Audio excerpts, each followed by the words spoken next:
Hi, Tim Russell here for Inovera Bioscience and Forvia Vitamins.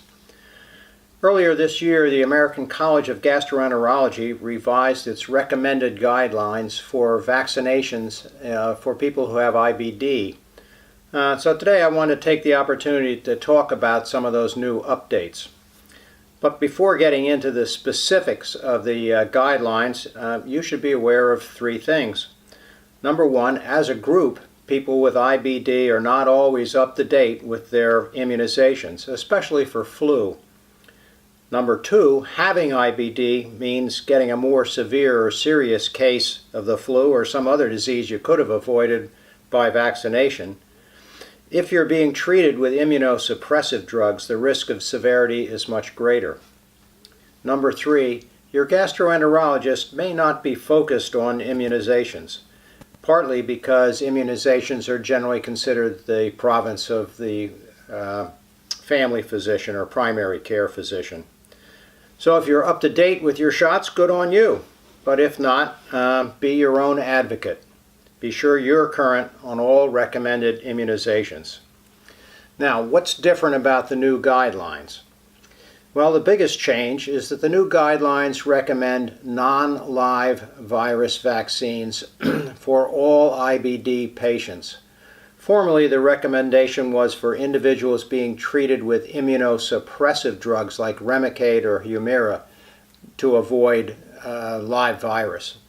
Now it's all IBD patients. Now, one problem is there are only live virus vaccines available for some diseases. The main ones where only live virus vaccines exist are measles, mumps, rubella, chickenpox, and shingles. If you're not on immunosuppressive drugs, vaccination is okay if necessary. Your doctor can test to see if you are protected sufficiently or not.